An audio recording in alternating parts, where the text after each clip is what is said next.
Leo natamani kufunza jambo moja ambalo pengine huenda unalifahamu au huenda unalisikia lakini hujali experience kwamba huenda ndivyo ilivyo. Sasa ukweli ndo huo na unabidi ulielewe.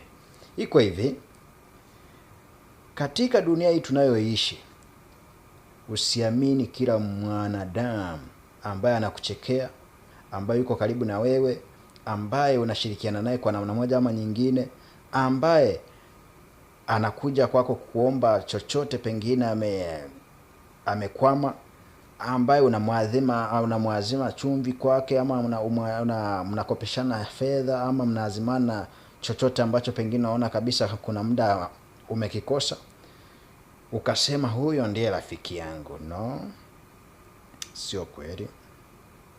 Nielewe, sio kweli. Ukweli ni kwamba pengine hao ni unaowaita marafiki zako ni kwa sababu mko kwenye level moja ya kiuchumi.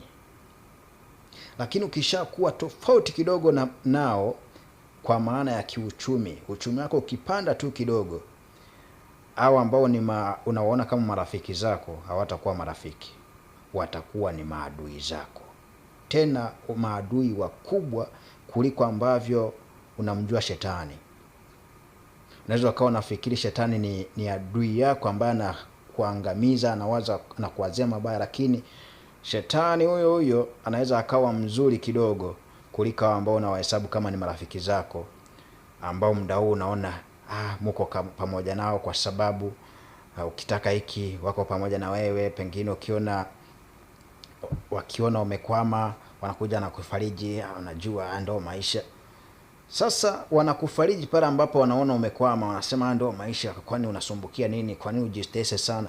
Lakini siku wakiona kila ambacho ulikuwa na kwama kimetiki, vita ujue imeanza. Watakuwa wa kwanza kusinichi, watakuwa wa kwanza kuendea kwa waganga ya kienyeji, watakuwa wa kwanza kukuharibia mipango yako, watakuwa wa kwanza kukusema vibaya, watakuwa wa kwanza kukuchongea sehemu yote ambayo pengine ndio sehemu ambako riziki yako inatokea. Watakuwa wa kwanza kuziba riziki, na watakuwa wa kwanza kuziba mifereji ambayo pengine inatiririsha baraka zako kuja kwako.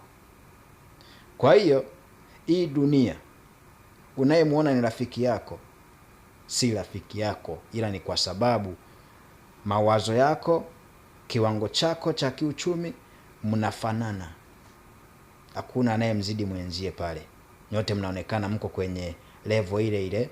Kama ni kula ugali msusa kila siku huo, kama ni kula ugali dagaa huo. Lakini ukianza kula nyama choma unachanganya na mboga za majani kama sehemu ya kishusho cha mboga zingine, wala ambao wanakula mboga za majani kama sehemu ya mboga moja hiyo, yani kama ni mchicha amemaliza, anakula na ugali. Wewe unayekula nyama choma, mchuzi sijui wa nini, wapweza hapo sijui na nini, alafu kaweka na mchicha pale kama sehemu ya kichanganyio cha mboga za majani, au hata watakuelewa, wala mtakuwa kwenye eneo moja. Wataanza kuona kana kwamba wewe ni kama si mwanadamu wenzio, ama kama si mwanadamu wenzao. Kwa hiyo watakufanyia hila, fitina, figisu, vijembe na uchawi uliopitiliza watakutumia. Ishi na mwanadamu kwa akili, na si kila mwanadamu ni binadamu, wengine ni mishetani.